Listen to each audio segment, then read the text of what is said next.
Kanjeng Nabi sallallahu alaihi wasallam menyampaikan kepada kita, min karamatil mu'min zaujatun solihatun, tanda orang mukmin itu bahagia, punya pasangan hidup yang baik. Di sini tulisannya muwafiqatun, yang ikut apa kata suami, yakni solehah. Orang tuh bakalan bahagia kalau dia punya istri solehah.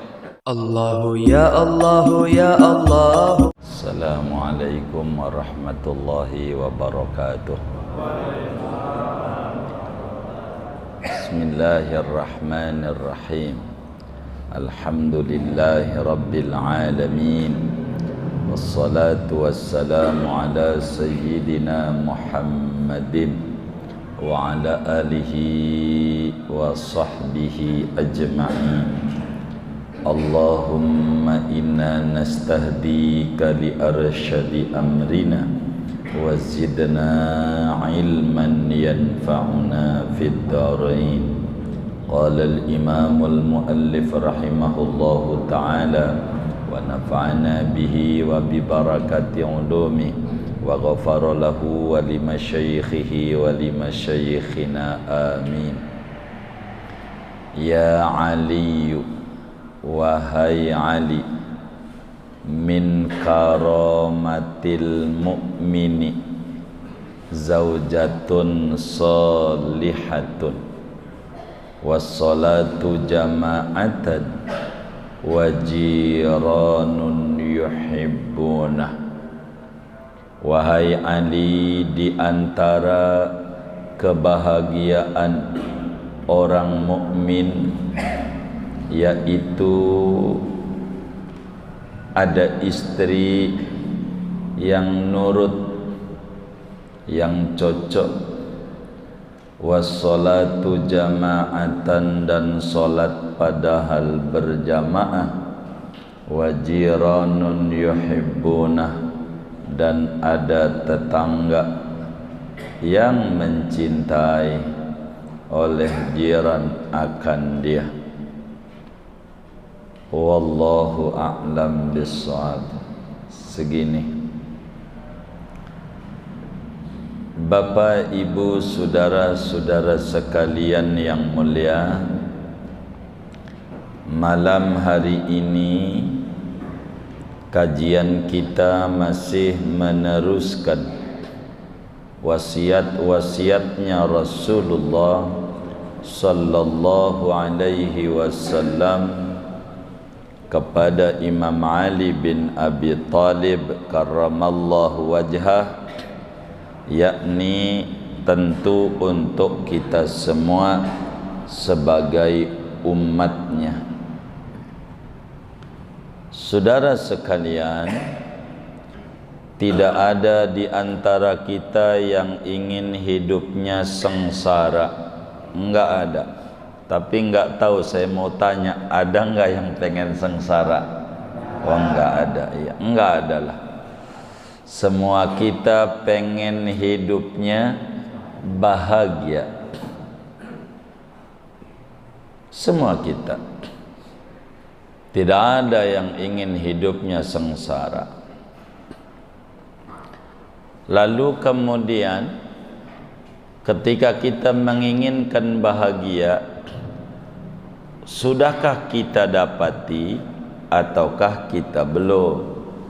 Ini ada indikator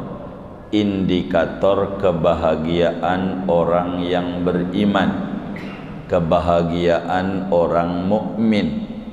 Ini ada indikatornya.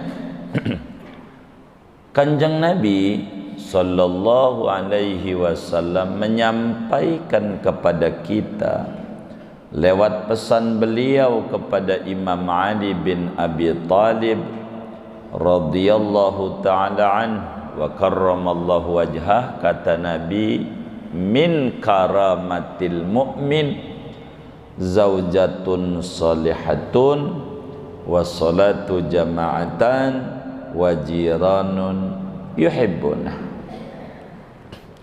Kata Nabi, ada 3 tanda orang mukmin itu bahagia. Ada 3 kebahagiaan yang didapat oleh orang mukmin. Ini satu kemuliaan yang diberikan oleh Allah bagi orang beriman. Ada 3. Kalau kita dapetin nih 3, maka kita bahagia. Yang pertama, zaujatun solihatun, punya pasangan hidup yang baik. Di sini tulisannya muwafiqatun, yang ikut apa kata suami, yakni solehah. Orang tuh bakalan bahagia kalau dia punya istri solehah. Enak. Ini istri soleha ini bukan sebatas istri itu namanya soleha, bukan. Ini solehah bukan di nama, tapi di sifat, di karakter. Istri solehah itu istri yang kaya tangan kiri dibanding tangan kanan, atau tangan kanan dibanding tangan kiri, kayak 2 tangan dalam kehidupan rumah tangga. Kalaulah badan kita gatel, tangan kiri gatel, itu tangan kanan kagak pakai disuruh, garuk loh gitu. Kagak, dia udah main garuk aja. Ngerti tanpa diminta. Itu namanya disebut muwafiqah, istri solehah, menyenangkan istri itu. Begitu juga istri, suami yang soleh, gitu maksudnya ini. Tapi satu-satu dulu, ngikutin redaksi hadis dulu. Kalau kita orang punya istri solehah, enak, hidupnya tenang. Istri soleha itu bak rem dan gas, ibarat mobil. Bila kemudian laju itu kurang, maka diinjaklah gas, jadi kencang. Kalau laju itu kekencengan, maka rem itu diinjak supaya tidak kebablasan. Istri soleha itu pandai. Begitu dia bisa mengerem suami, begitu bisa juga menggas suami. Enak. Jadi memiliki kerjasama yang baik. Dan ini dinyatakan oleh Allah dalam hadis qudsi. Kata Allah, ana thalithu syarikaini malam yakun ahaduhumal akhar. Aku orang ketiga dari 2 orang pasangan yang menikah, asal tidak khianat satu dengan yang lain. Bila khianat, aku akan keluar dari situ. Maknanya keberkahan, kebahagiaan akan dilimpahkan di sana bila kemudian pasangan itu mengerti satu sama lain. Enak. Jadi kalau istri soleha itu dibagi duit sama lakinya 20.000, 20.000, dia nggak ngomel. Dia bilang sama lakinya, alhamdulillah ya bang, abang masih bisa bagi sama saya 20.000. Ini biar abang faham, 20.000 nih gede banget. Kata lakinya, menghina kamu.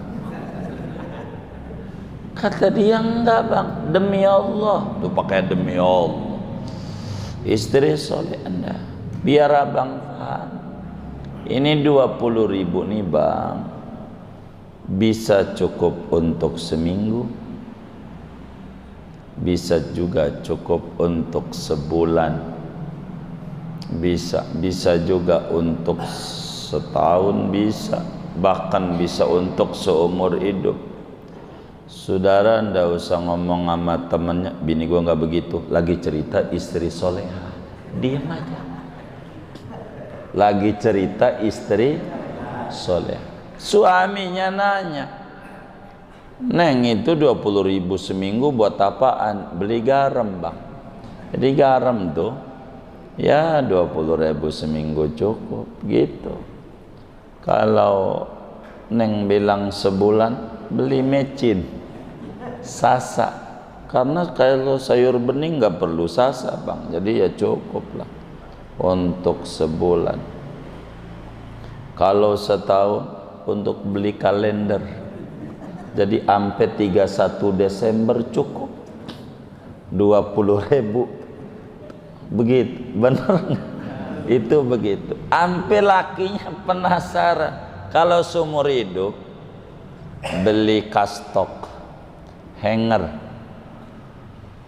Tetangga saya bang bilang sama anaknya, anakku ini kastok belinya zaman baba lu masih hidup, berarti seumur hidup. Jadi dia bisa mengolah. Itu istri soleha. Jadi enggak berbanding terbalik dengan istri yang tidak soleha. Dia bagi duit lah dia 20.000. Dia langsung ngomong, astagfirullahaladzim.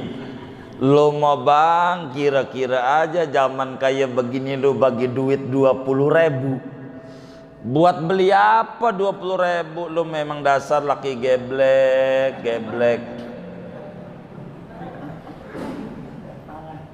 Tuh parah tuh. Yang istrinya enggak soleha, geblek. No lihat tetangga no. Kemarin aja dia habis dari Kebayoran pergi tuh, kayaknya toko Mega Jaya apa ya tulisannya? Apa? Oh ya toko emas ya. Apa itu tulisannya? Tadi lewat itu ya. Begitu tuh ya dah, kayak begitu dah. Begitu. Gitu. Tadi kan lewat Bayoran sore. Begitu. Lo mau 20.000 dapat apa? Daripada ngadepin lo bang, pegelin hati, mendingan gua pergi ke pengajian. Coba lakinya usap dada, ya Allah kurang syukurnya. Ini aja udah muter-muter Gojek nih. Ini bini kayak begini. Ini kan nggak paham dia. Tapi Allah uji dia. Penghinaan dia sama lakinya, yang dia bilang 20.000 bang, dasar lu laki geblek, 20.000 dapat apa? Duit segini, kecil amat. Menghina lakinya, langsung diuji oleh Allah.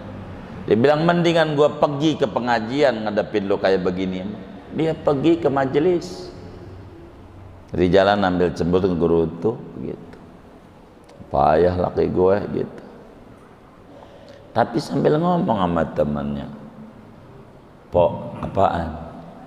Ada recehan nggak? Buat apaan? Buat amal. Mau nukerin. Emang berapa? 20.000. Masukin aja punya. Dah 20.000. Muanya buat kotak amal, gede amat loh. Tadi menghina malakinya 20.000 dapat apa? Kecil amat lah, sekarang ganti gede amat 2.000 dah, mal 2.000 begitu. Tadi menghina, diuji sama Allah itu. Maka suami yang baik, mukmin yang bahagia punya istri yang luar biasa. Jadi ketika lakinya itu bawa duit 20.000 hasil Gojek, dia bilang, alhamdulillah ya bang, kita masih dapat banyak kok. Saya dengar ada orang nggak dapat, ampe bilang sialan doang ngebit nih, kalah mulu, tangan sialan lu, begitu. Alhamdulillah bang mau masih dapat 20.000 juga, begitu. Alhamdulillah, begitu. Ini namanya istri soleh. Kenapa istri soleha itu bakal bahagia seorang mukmin? Karena bakal melahirkan umat-umat Rasulullah yang terbaik. Tidak ada umat Rasulullah yang lahir ke muka bumi ini yang terbaik kecuali berangkat dari seorang istri yang soleha. Makanya Nabi bilang, ya Ali, min karamatil mu'min zaujah muafiqah. Itu begitu. Dulu, saudara, saya cerita dulu. Tulis di dalam kitab An-Nawadir, ulama besar dari Mesir, mau kita ziarah nih ke Mesir, ketemu nih makamnya, Syekh Ahmad bin Salam Al-Qalyubi. Dalam kitabnya beliau bilang, dulu di Marwa ada seorang gubernur Marwa, namanya Nuh bin Abi Maryam. Ini gubernur, adil di masyarakatnya, sampai masyarakatnya pengen dorong, kayaknya pengen jadi presiden ini gubernur. Jangan dicatat, Nuh bin Abi Maryam namanya, di Marwa.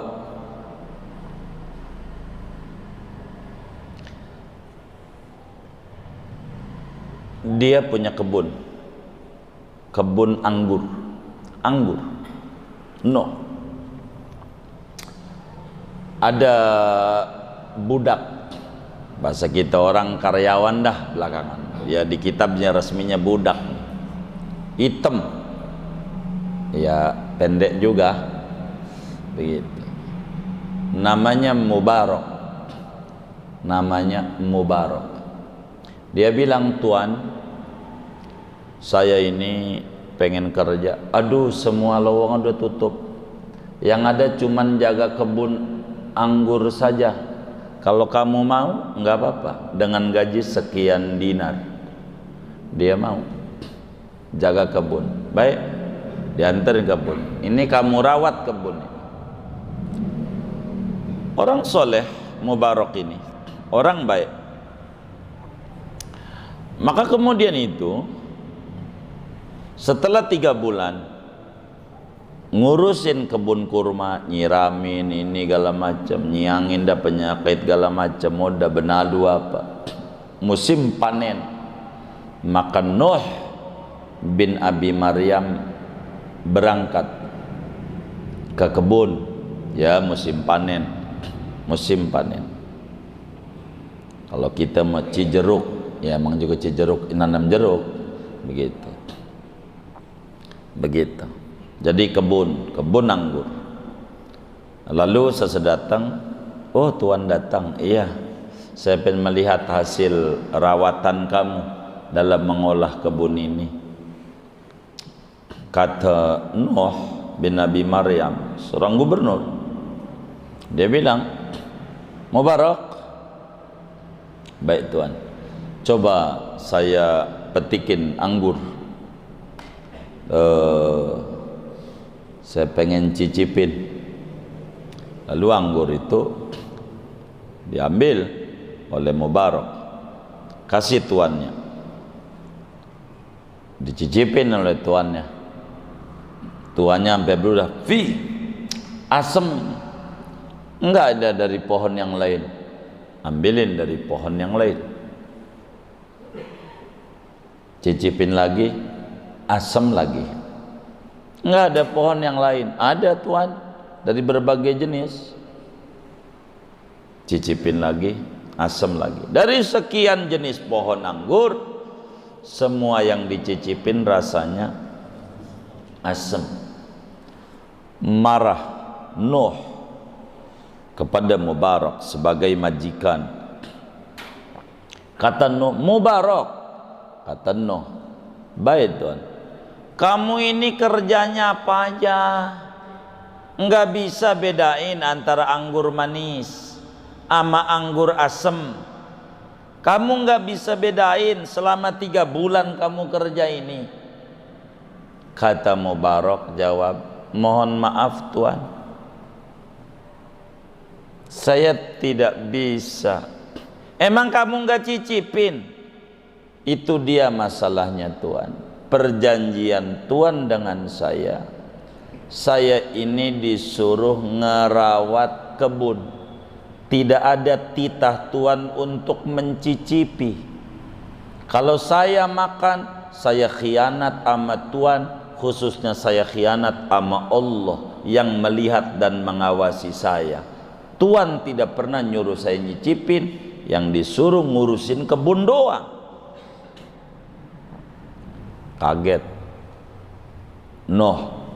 Wih, karyawan gua ini soleh juga. Begitu. Ini agamanya bagus. Begitu.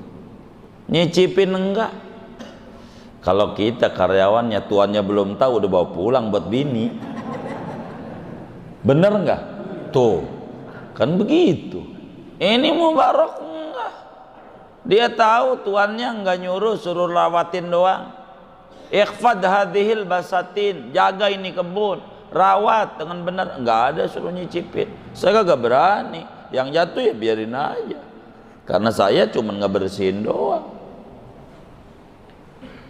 Jatuh hati Nuh kepada karyawannya Mubarak. Hitam, ini dari India budaknya ini. Lalu si tuannya karena jatuh hati ngelihat karyawannya soleh begitu, dia kemudian itu nanya, jangan-jangan karyawan saya ini ustadz juga begitu. Jadi Nuh tuh bertanya, Mubarak, baik Tuhan, saya pengen musyawarah dengan kau, moga kau bisa berikan solusi. Ya, saya mau karyawan tukang kebun diajak musyawarah, mau gubernur apaan? Enggak, engkau saya duga bisa memberikan solusi sama saya. Apaan tuannya? Saya ini punya anak gadis cantik banget, banyak yang meminang. Saban minggu orang datang. Saya bingung, saya mau jodohin sama siapa? Menurutmu sama siapa? Kan kalau kita, gua aja. Kalau kita gitu. Mubarak orang soleh kagak. Begini Tuhan, tipe orang ada 4. Jahiliyah itu selalu memandang orang dari bibit, dari keturunannya, darah biru atau darah merah atau pesulap merah. Darah biru, jahiliyah. Yahudi, Nasrani, yang dilihat kecantikan, tampan enggak, cantik enggak, pokoknya tampang dulu, yang lain nomor 2. Yang penting dibawa kondangan enggak malu. Kalau 1.000.000 kondangannya, kalau 2.000 malu juga. Ganteng, cantik, ganteng. Kalau ini kan ini ganteng, Dzu jamal wal husn. Orang zaman sekarang kala itu, padahal ini kasus tahun 200-an Hijriah ini. Kisah ini lama, udah 1.200 tahun yang lalu ini. Orang zaman sekarang yang dilihat harta, bawa mobil enggak, duitnya bagaimana gitu, kerjanya di mana, PNS bukan, atau kerja swasta, koki atau apa begitu. Orang sekarang yang dilihat duit. Tapi Tuhan, kalau Rasulullah dan para sahabat yang dilihat agama, itulah Rasulullah ajaran itu. Dari data ini ya monggo, Tuhan sama siapa begitu. Lalu Nuh bilang, kayaknya sih dari nasihat ente ini cocokkan sama ente aja. Begitu. Cocok kena kawannya. Kata Mubarak, jangan tuan, siapa saya? Saya hitam jelek, karyawan, tukang jaga kebun. Kalau merebut masjid biar kata rendahan, masih mending ada masjid kebun. Merebut kebun, artinya apa? Kata Nuh, enggak, saya ini senang dengan akhlakmu. Coba nanti saya bicara sama istri saya. Kamu ikut ya? Ikut. Dongengin sama istrinya perilaku karyawan kebun anggur ini. Istrinya bilang, ya gimana anak kita aja bang. Kalau saya sih setuju. Nggak mungkin suami saya cari menantu yang bakal nyusahin kita. Kata istrinya, tuh istri soleha kan begitu. Begitu. Bawa apa bang? Jalan kaki, apa NMAX, pecek, legenda 2. Ya legenda 2 lagi. Begitu. Kalau kita. Ini kagak bini. Zaujatun muwafiqatun, istri yang ikut aja. Enggak mungkin suami saya mencari calon mantu buat saya yang bakal merendahkan saya di hadapan Allah dan Rasulnya. Begitu. Tapi lah bang, kita punya anak harus ditanya mau enggak. Ada plano sama bininya kepada anaknya. Ngobrol, sampein kita punya karyawan jaga kebun begini-begini, orangnya sih nggak ada tampangnya dah, begitu. Sulit kayaknya begitu kalau cari tampang, tapi kalau lihat akhlak bagus, begitu. Kata Nuh, singkatnya disampaikan bagaimana menurutmu nak? Kata anaknya, ayahku, ibuku, saya yakin pilihan ayah dan ibu enggak bakalan meleset, enggak bakalan ayah dan ibu memilih orang untuk jadi pendamping saya dan imam saya, orang yang bakal menyusahkan saya. Saya setuju. Saya tidak lihat orangnya, yang penting kata ayah bagus, baik, kata ibu bagus, baik. Singkatnya dinikahkan dengan ini perempuan. Saudara sekalian, dari pernikahan itu lahir anak laki-laki ganteng, berotak cerdas, jadi ulama yang luar biasa, sufi besar, hafal hadis ribuan hadis. Kita sering mendengar kalimat Ibnul Mubarak. Abdullah namanya anaknya, Abdullah bin Mubarak, disingkat dengan Ibnul Mubarak. Di antara kalamnya Ibnul Mubarak, al-isnadu minad din, laulal isnad laqala man syaa ma syaa. Mata rantai keagamaan itu bagian pokok dalam agama. Andai tidak ada sanad, orang bakal berkata selagu-lagunya. Orang dulu lihat gurunya siapa, kemana dia, agar supaya tidak sembarangan di dalam menukilkan hadis-hadis Nabi. Ulama besar. Dari mana ini? Kemuliaan Mubarak, min karamatil mu'min zaujatun muwafiqatun, punya suami, punya istri yang enak, yang cocok, yang cakep, begitu, kayak begitu, enak, bisa melipur lara. Kalaulah kita bilang, aduh saya dirumahin gara-gara corona ini, jangan bersedih bang.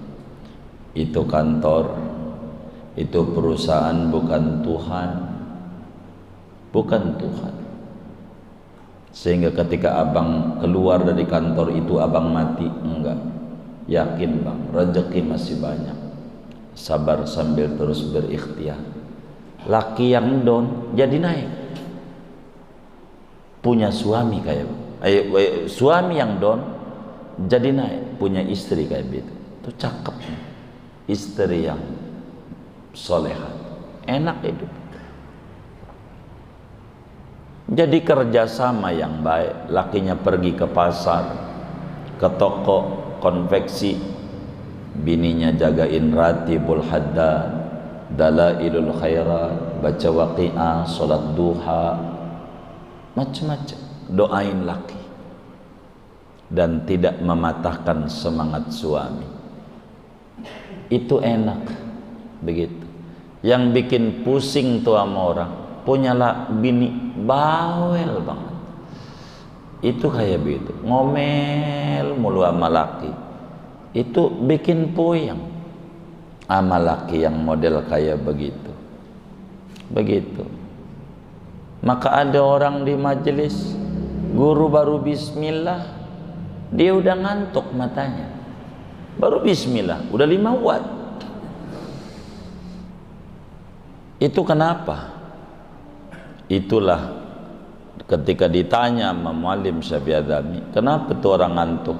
Manfaat majelis taklim. Loh, kok ngantuk manfaat? Iya, majelis ilmu itu banyak rahmat yang dicurahkan sehingga menyebabkan dia ngantuk. Kok ngantuk, kok rahmat? Itu yang di majelis itu meremulu ngantuk. Itu tipikal suami yang di rumahnya diomelin bininya mulu. Dia kalau di rumah orang bisa tidur, baru bisa tidur kalau di majelis. Maka yang tidur biarin, karena dia dapat ketenangan. Saya curiga ini ketawanya ini. Tuh begitu. Maka dari guru punya kalam, saya nggak pernah ngomel jamaah majelis, mau tidur kayak biarin. Oh iya benar juga gitu. Maka ketika ada yang nanya, itu jamaah tuh kalau ngaji banyak kenapa itu? Kayaknya bininya ngomel mulu dah, kayaknya gitu. Jadi biar tadi tenang dia gitu. Begitu. Ya Allah, min karamatil mu'min zaujatun muwafiqatun. Begitu. Enak saudara, beneran enak kalau punya istri yang baik. Tidak banyak nuntut, enggak. Itu istri yang baik. Enggak. Capek kita kalau ngadepin tuh orang tuh enggak sepuyang ngadepin yang lain. Tapi kalau udah ngadepin istri, dia stres. Begitu. Maka ini yang paling penting. Namanya disebut dalam bahasa Al-Quran qurratu a'yun. Namanya Rabbana hablana min azwajina. Azwajina itu pasangan hidup kami. Gitu. Wa dzurriyyatina, anak keturunan kami. Qurratu a'yun, ngenakin. Pas punya istri memakai baju di badan sendiri, pas.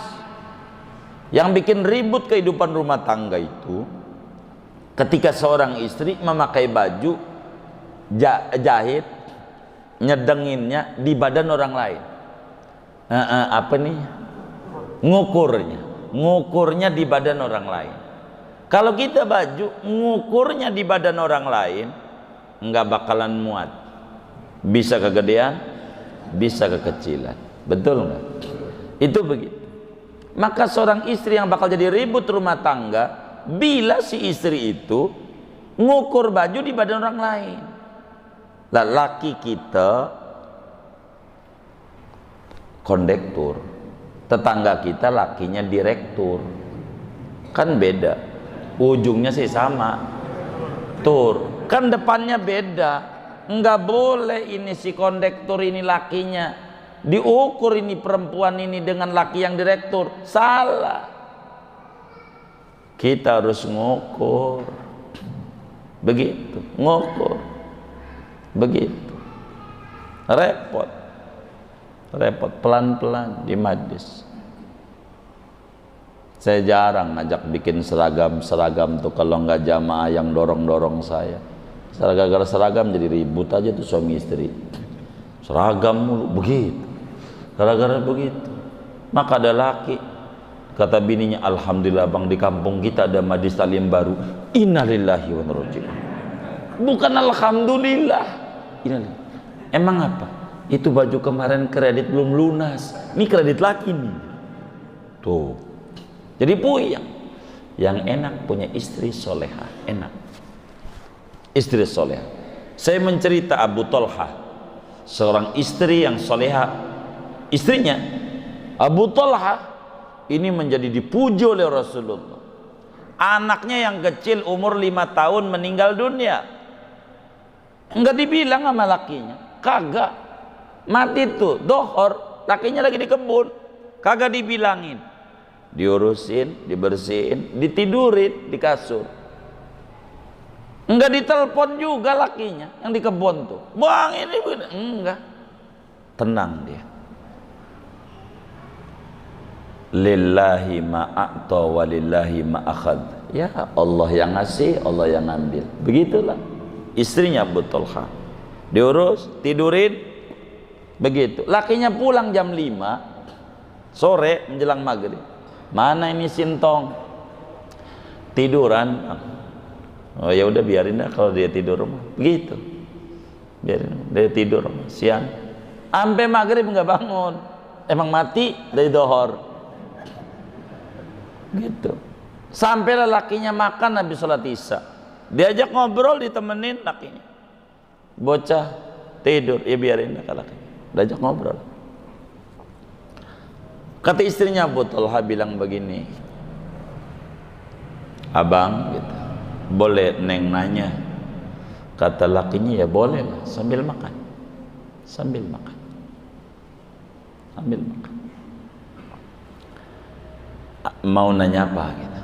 Begini bang, ada tetangga nitipin barang sama kita, nitipin barang emas sama kita 100 gram. Kita jaga tuh emas. Setelah 5 tahun diambil lagi sama yang punya. Boleh nggak saya marah bang sama yang punya yang ambil? Ya salah lah marah. Namanya juga barang titipan. Kalau dia nitipin, dia ambil, ya udah kasih. Kalau marah, salah, bukan akhlak muslim. Begini bang, Allah nitipin anak Sintong sama kita dari 5 tahun yang lalu. Kita rawat, kita gede.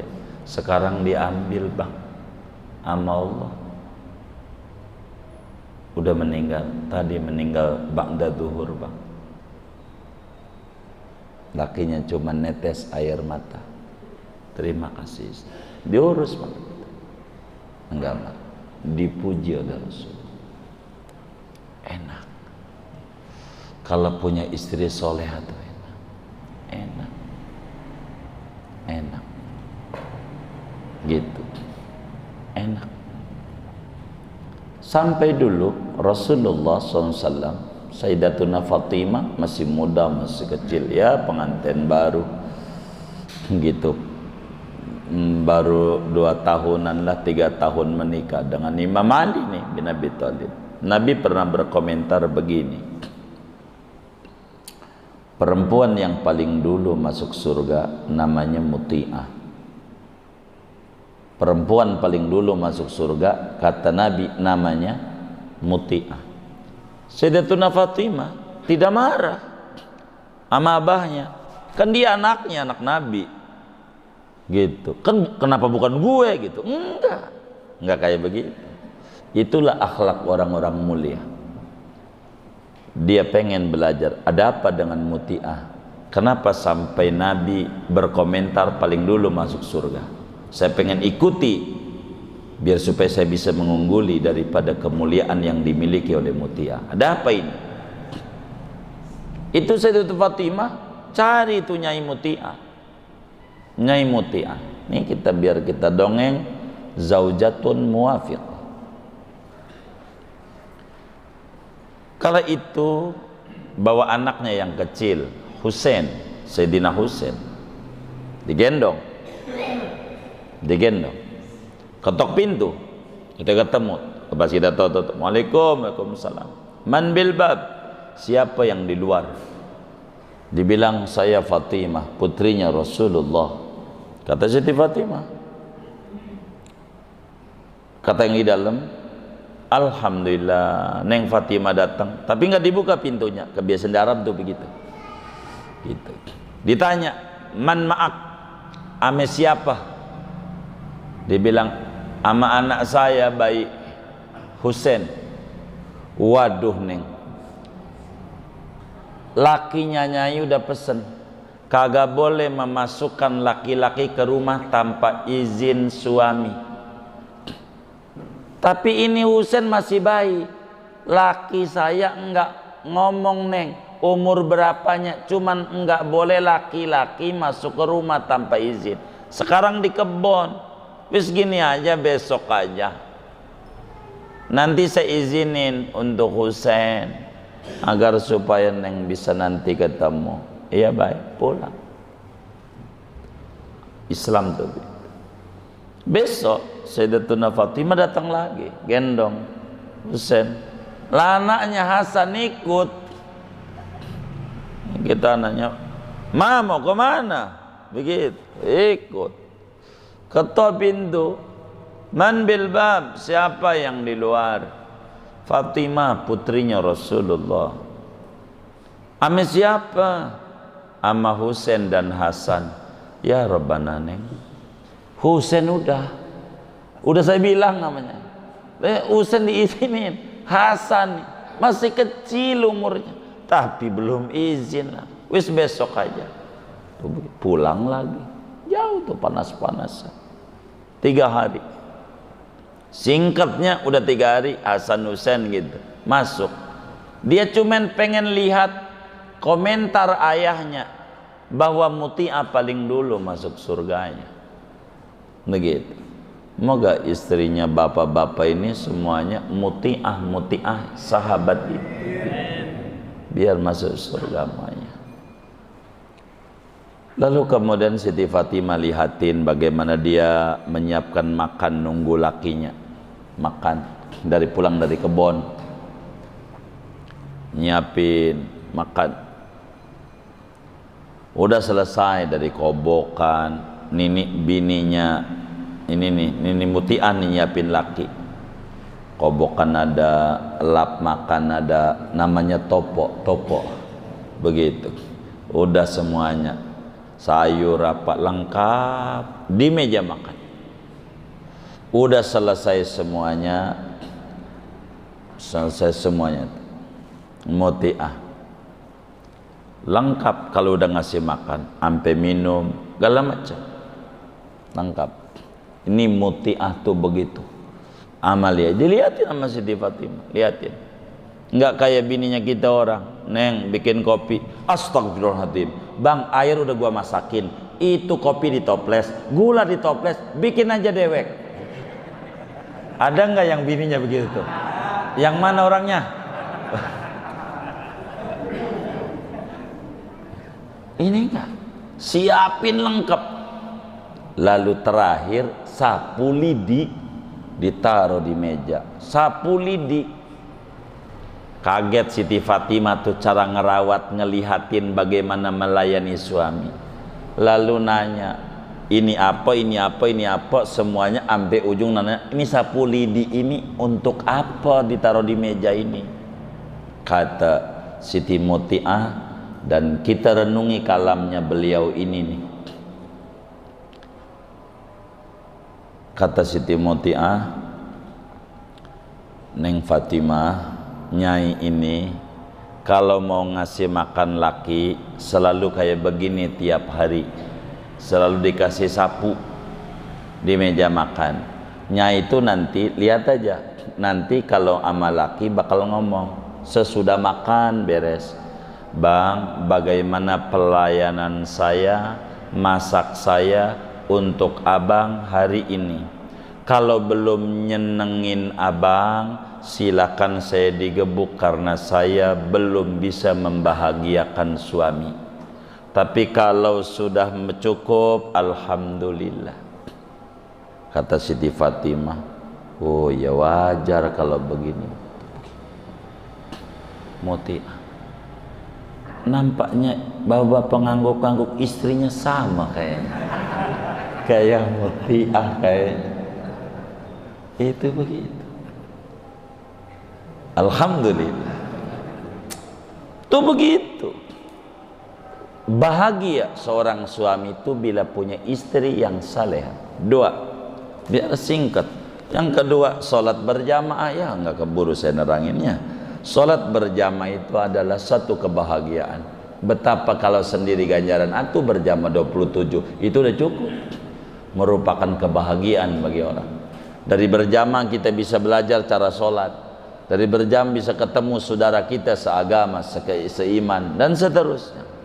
Ngumpul dengan orang baik di tempat yang baik, itu satu kebahagiaan yang luar biasa. Dua, tiga, punya teman-teman yang mencintai, jiran, tetangga, punya teman begitu yang sangat baik. Begitu suka duka yang ada dalam kehidupan akan tertolong oleh jiran, tetangga, teman. Itu begitu kehidupan yang baik. Begitu kehidupan yang baik. Maka kemuliaan seorang mukmin ada tiga: punya pasangan hidup yang baik, dua, sholat berjamaah, tiga, punya tetangga yang mencintai. Sampai Abu Hurairah menyampaikan hadis, Nabi menyampaikan, Jibrilu yusini bil jar, malaikat Jibril wasiat betul sama saya dengan kekasih, dengan tetangga. Hatta dzanantu annahu sayuwarrisu, sampai saya menyangka jangan-jangan tetangga bakal mendapat warisan gitu, saking Nabi bilang terkait dengan tetangga. Maka oleh karena itu saudara, pelan-pelan kita berupaya, mudah-mudahan dengan sebab ngaji daripada kalamnya Nabi lewat Imam Ali ini, Allah anugerahi kita semuanya istri yang solehah. Istri itu ibu yang ngaji, suami yang soleh. Allah anugerahi kita kekuatan untuk berjamaah, dan Allah beri kita anugerah teman-teman dan tetangga yang baik-baik. Amin ya rabbal alamin. Segini aja lah gitu, biar enggak malam. Ada yang ditanya mungkin baik dari materi ini? Assalamualaikum warahmatullahi wabarakatuh. Waalaikumsalam. Mohon izin bertanya Pak Guru, apabila kita bermakmum dengan imam yang membaca matobihi pada surat Al-Fatihah kurang tepat, dan yang saya tahu matobihi itu haram hukumnya dibaca kurang atau lebih dari 2 rakaat.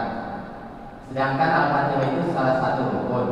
Pertanyaannya, apa ada baiknya kita mufaroqah atau terus bermakmum dengan imam tersebut? Begini, Fatihah adalah rukun salat. Membaca Fatihah kategorinya rukun salat. Di dalam Sahihul Bukhari, Imam Al-Bukhari riwayatkan hadis dari Abu Hurairah radhiyallahu taala an. Kata beliau, qala Rasulullah sallallahu alaihi wasallam, la salata liman lam yaqra bi Fatihatil kitab. Tidak sah salat bagi orang yang tidak membaca Al-Fatihah. Tidak membaca itu ada dua. Ada benar-benar tidak membaca, ada membaca mau membaca tapi tidak benar. Itu juga sama dengan tidak membaca. Laksana pembantu disuruh membuat sayur asem, lalu tidak membuat. Tidak membuat tuh ada dua. Emang buatnya sop itu nggak membuat, atau buatnya mau sayur asem tapi campur mengkudu, sama dengan enggak buat, buatnya salah. Demikian perbandingannya. Karena itu Kalau kita di dalam sholat terkait dengan Fatihah ini, maka kita lihat di mana posisinya. Kalaulah di rukun, maka kita perhatikan sebetulnya bukan mad tabi'i saja, di semuanya, di takbir, di tasyahud. Kalau ngomong sholat mah bukan ono aja, bukan begitu. Tapi kalaulah kemudian teman-teman kita aja enggak, kita kalau bisa husnudon, jangan-jangan kita yang mendengarnya keliru, jangan-jangan tandanya teman kita aja enggak mufaroqah begitu. Kalau bisa begitu, maka sholat kita masih sah. Tapi kalau kita meyakini imam ini tidak sah, maka bukan kalau baik, kudu mufaroqah. Kalau menurut kita imam ini tidak sah begitu. Kalau menurut kita nggak bisa begitu. Tapi nggak boleh didiemin, diajari nama kita. Sebab ada dua, ada usul, ada usil. Kalau usil nyela mulu, ngimamin nggak mau. Tapi kalau ada orang ngimamin nyela mulu, nyela, namanya usil gitu. Tapi kalau usul, habis begitu dia didandanin, bang ayo ngaji sama saya benerin, ini namanya disebut usul dan ini akhlak muslim begitu, kurang lebih demikian. Wallahu a'lam. Oh, dan ini Baik. kalau dalam berjamaah barisan safnya yang lebih banyak sebelah kiri dibanding yang sebelah kanan, itu mempengaruhi fadilah berjamaah. Iya baik. Khawatir masjidnya miring itu kalau gitu.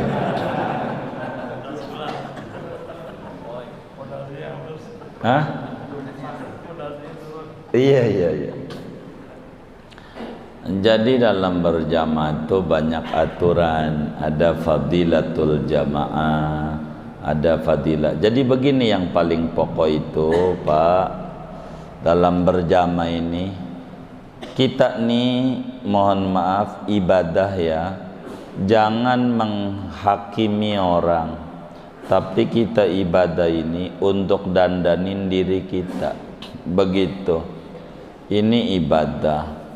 Dalam berjamaah kalau kita lihat barisan ini miring, sunatnya kalau berjamaah pantat imam kanan kiri kanan kiri kanan kiri kanan kiri.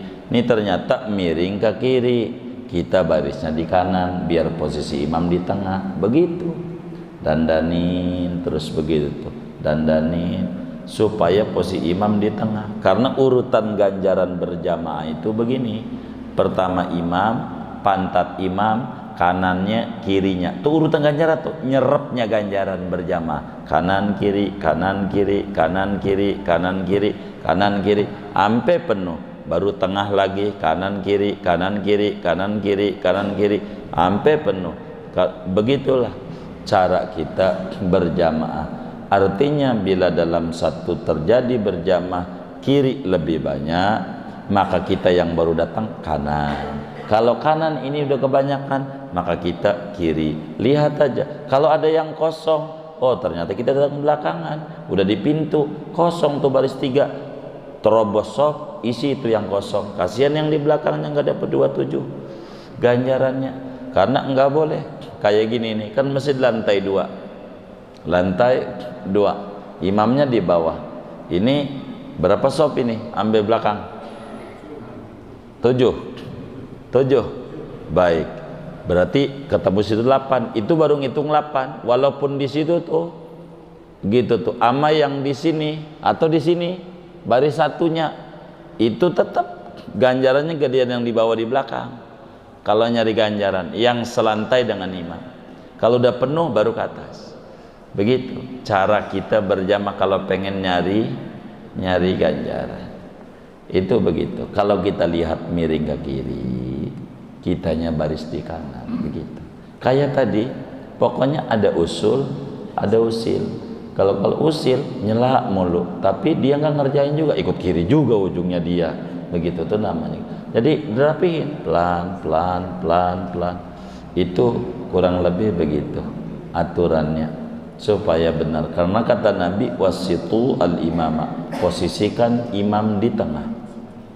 Itu begitu kata Nabi, diatur dalam berjamaah. Insya Allah tamat kitab ini bisa dilanjutkan biar kita lebih tuntas kajian yang seperti itu. Wallahu a'lam.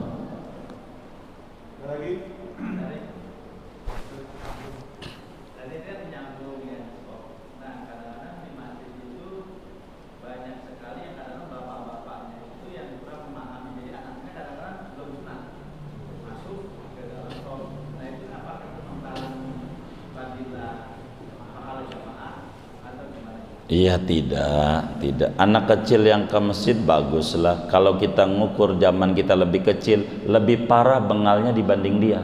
Kita aja sekarang baru ngaji, dulunya belum ngaji, lebih parah. Ke masjid kagak, yang di masjid nyela mulu kita orang. Jadi biarkan bocah-bocah itu di masjid nggak apa-apa, karena dia yang gantiin kita nanti kalau kita udah mati. Belajar dulu tentang indahnya sholat. Tapi andai ada bocah-bocah ini belum sholat, ditata. Memang aturan resminya berjamaah itu di depan laki-laki dewasa, kemudian di belakang bocah, habis bocah baru perempuan. Itu begitu tata dan aturannya begitu. Maka kalau kemudian anak kita yang bakal lari-lari, maka kita sebagai bapak nih jangan dilepas tuh anak kita di sampingnya. Kalau anak kita masih lari-lari di masjidnya, ntar kita bawa pulang lagi, nasihati lagi, latih lagi di rumah, udah dirasa nggak lari-lari, bawa ke masjid lagi. Itu kayak begitu. Cara-cara kita pelan-pelan ngerapihin cara-cara kita di masjid.